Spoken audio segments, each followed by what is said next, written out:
We are on the sidelines with Bob Bellacicco tonight, and of course, every Wednesday. Now, Bob, tonight you're starting with something that happened on this day a very, very long time ago. Very long time ago. 100 years ago today, the first legit hockey game was held at Windsor Arena.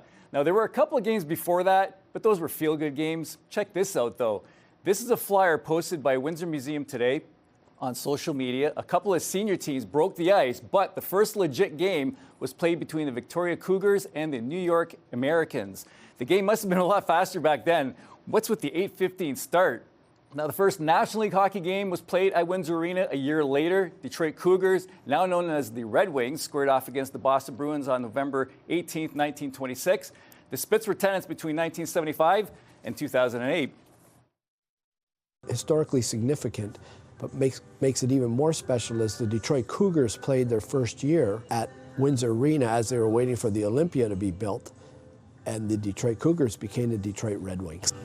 And they're celebrating 100 next year. It's going to be a big deal, and Windsor Arena is going to get some love.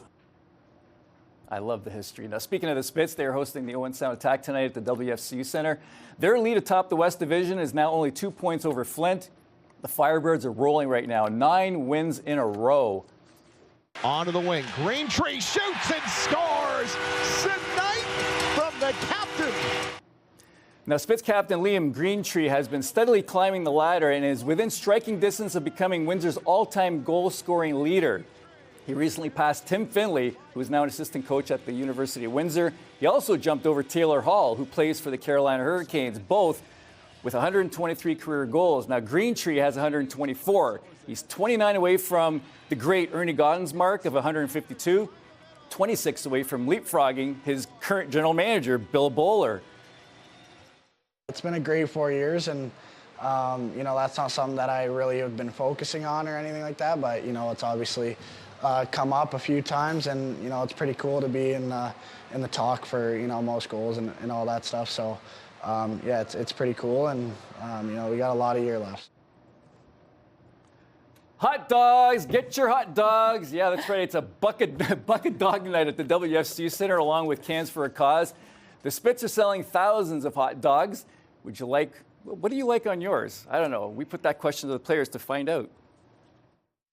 Well, I'm a little different. I don't know if many people do this, but I put mayonnaise, ketchup, and onions. It's a little different, but I love it. On my hot dog, I put ketchup, mustard, and onions. I put on my hot dog onions, mustard, ketchup, and if there's cheese, sprinkle it on top. Ketchup, bacon, and some cheese on it. For me, I'll probably go ketchup, mustard. There's some chili there, throw some chili on it, but I'll probably just go mustard, ketchup. That is a very hard-hitting question, Bob. Oh, I know, right? It's all about the hard-hitting news over here. But Yeah. no, I like the chili.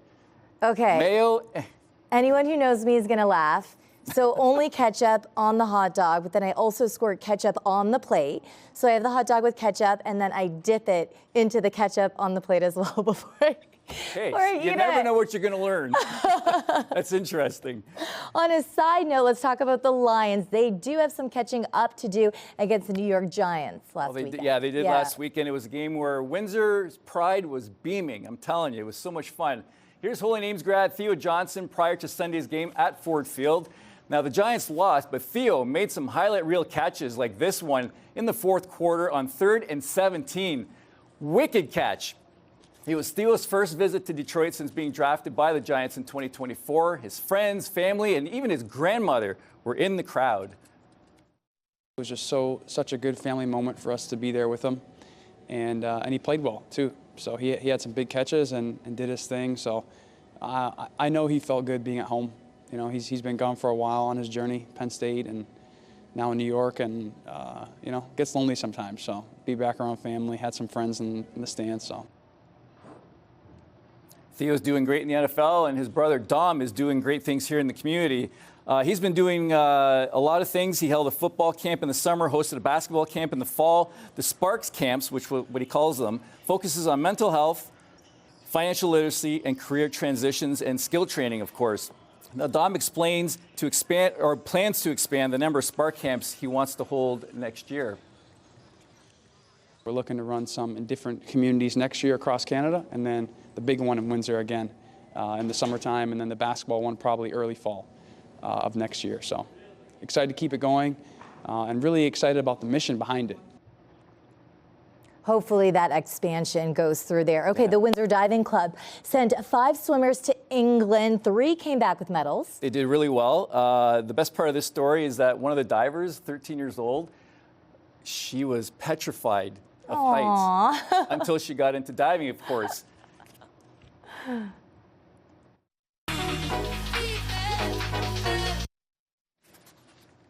Now that's Avery Cowan, who was into trampoline before.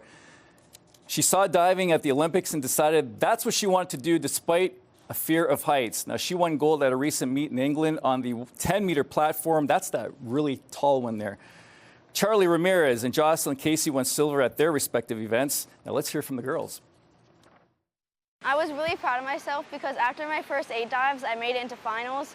And then I did some really good 3 dives in finals, which got me the spot. I was really proud of myself. I don't know how I did, but I know that there's improvements that I could have done, but I was really happy. Just show everyone that, not only does injuries set you back, but you could also come back from them. I remember the first time I was at 80 Knox Arena, maybe 15. We had to do the top platform and just jump off it. I was standing there going, oh my Lord. I'm afraid of heights, and that was a moment, so God bless these girls for doing what they do. And you hit hard, right, when you hit the water? Oh my goodness, yeah, I would never want to do a belly flop off one of those things. Yeah, my nephew Liam, he's about 9, he just started in diving, so I'm getting more and more into it. It's exciting to see them watch, but he was afraid too, he was terrified. But now they're champs, right? So you know what, kudos to them for doing what they do, and yeah, this is awesome. They're gonna do well. Yeah, congrats girls again. Okay, thank you, Bob, with On the Sidelines tonight.